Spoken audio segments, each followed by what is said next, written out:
Kasus perceraian Ruben Onsu dan Sarwenda kembali menjadi sorotan besar setelah muncul berbagai isu yang menyeret kehidupan pribadi mereka ke ruang publik. Netizen yang budiman dengan akun @bosj8055 menilai konflik ini mencerminkan bagaimana perceraian publik figur sering berdampak buruk pada anak karena adanya ego orang tua dan cara mereka menangani masalah secara terbuka. Situasi memanas setelah komentar Ruben di media sosial memicu kembali pertengkaran yang seharusnya sudah mereda, sehingga menimbulkan reaksi keras dari publik. Ia menilai langkah membawa urusan keluarga ke hadapan netizen yang berbakti bukanlah tindakan bijaksana. Meski memahami naluri Ruben sebagai ayah yang ingin melindungi anak-anaknya, namun keputusan mengungkap persoalan pribadi dianggap memperburuk keadaan.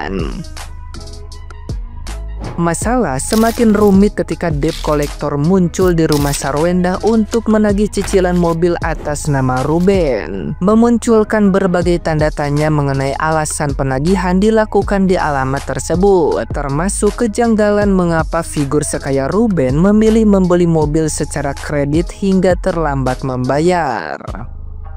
Ia menilai viralnya kasus ini dipicu konten dramatis yang dibuat demi menarik viewers, sehingga netizen yang budiman mudah terprovokasi tanpa memahami fakta sebenarnya. Ia mengingatkan agar publik tetap berpikir kritis, tidak menghakimi secara sepihak, dan menyadari bahwa konflik yang terus digoreng hanya akan menambah beban bagi anak yang paling berdampak. Kasus perceraian Ruben Onsu dengan Sarwenda baru-baru ini menuai sebuah kontroversial yang cukup membuat netizen itu banyak pertanyaan ya.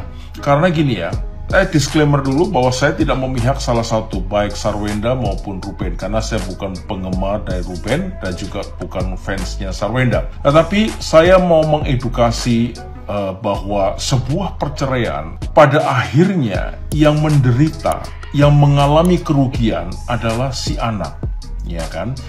Perceraian itu sebenarnya akibat dari sebuah keegoisan daripada pasangan suami istri sendiri, mau diakui atau tidak diakui.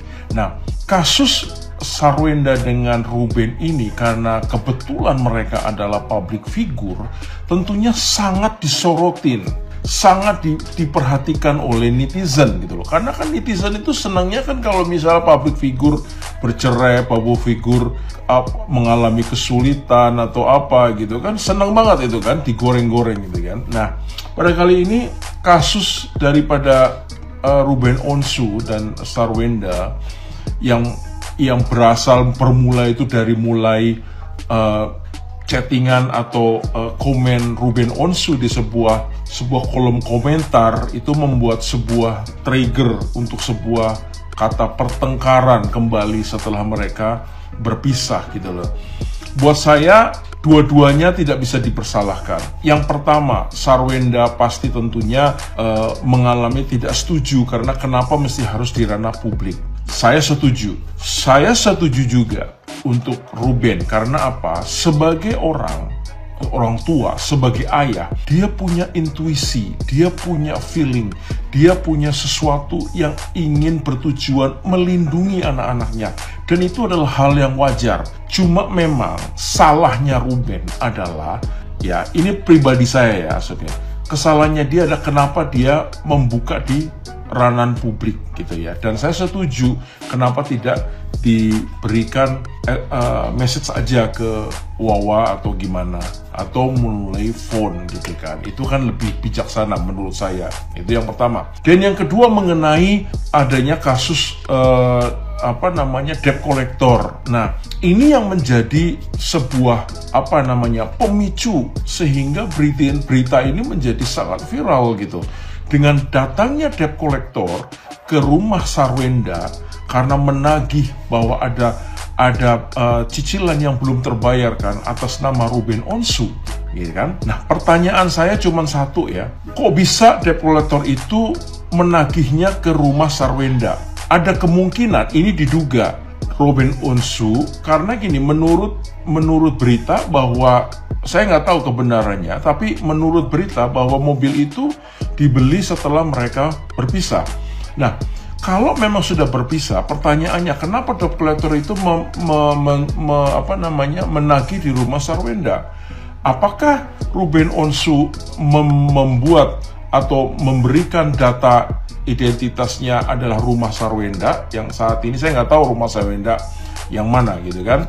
Nah, itu menjadi pertanyaan besar. Terus kemudian pertanyaan yang kedua, kok bisa bahwa Ruben Onsu itu membeli mobil itu secara cicilan atau kredit? Sekelas Ruben Onsu, saya pikir Ruben Onsu itu, well, kita nggak usah nanya lagi ya, mestinya sih bayarnya cash ya gitu kan. Tapi kan saya nggak tahu apa tujuannya dia membuat kredit. Kemungkinan besar adalah portfolio ya, mungkin menebar sebuah resiko gitu, resiko.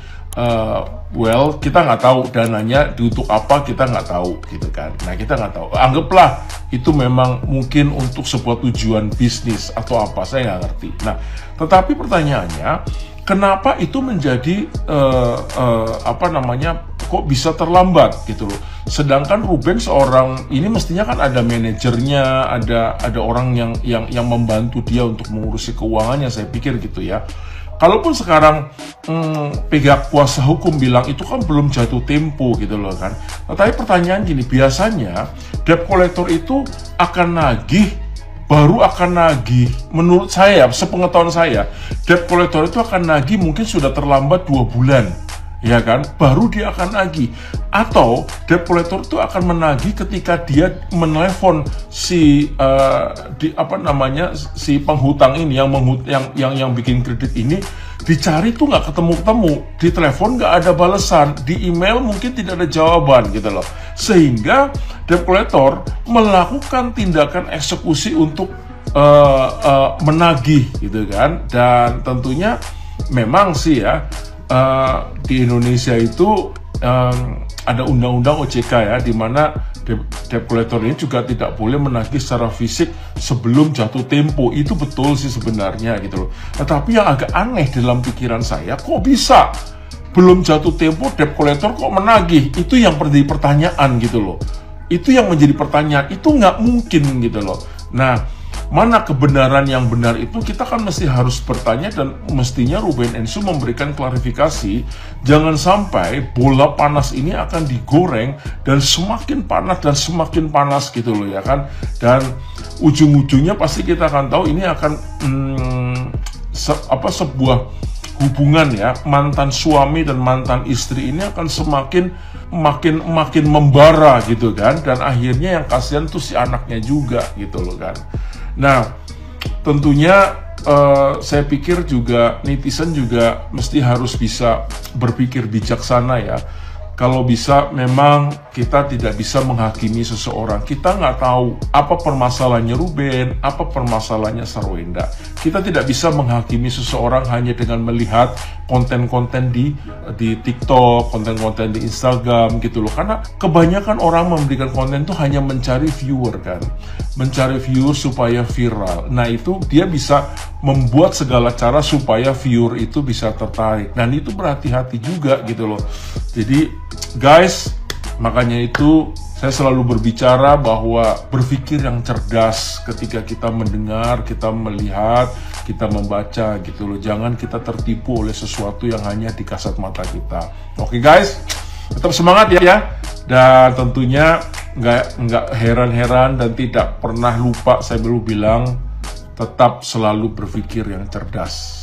Thank you guys. Nah, gimana nih menurut netizen yang terhormat? Silahkan berkomentar ya. Berita rumah tangga sore ini ya. Ruben Onsu ngaku dipersulit Sarwenda bertemu anak selama 2 bulan. Kuasa hukumnya buka suara. Ibunya memiliki kewajiban menginformasikan apapun yang berkaitan tentang anak. Ruben nanya, tidak dijawab. Seorang ibu larang anaknya bertemu ayahnya, sementara ayahnya masih bertanggung jawab untuk seluruh kehidupan dan keluarga itu, termasuk uang sampah 5,2 juta per bulan. Coy, menafkahi anak itu bukan sesuatu yang istimewa. Lagi ramai berita soal tentang Sarwenda yang dikejar-kejar sama debt collector karena nggak bayar tagihan Range Rover-nya. Tapi bukan itu yang mau gue highlight, tapi ada berita yang memunculkan tentang kalau Ruben itu menafkahi anak-anaknya sekitar 200 juta something. Banyak banget netizen yang muji kalau Ruben tuh ayah yang baik gara-gara menafkahi. Coy, menafkahi anak itu bukan sesuatu yang istimewa. Menafkahi anak setelah bercerai itu bare minimum banget, bukan sesuatu yang istimewa. Dengan 3 anak dan sekolahnya itu pasti di international school, pastinya dengan 200 juta itu ya biasa aja. Masalah Sarwenda bisa bayar atau enggaknya Range Rover itu, gue mau kasih tahu ke kalian secara realistis, kalau jadi single mom itu ya sesusah itu. Dia yang sekelas artis aja masih bingung soal terkait finansial, gimana kita yang orang biasa aja kayak gini, ya kan?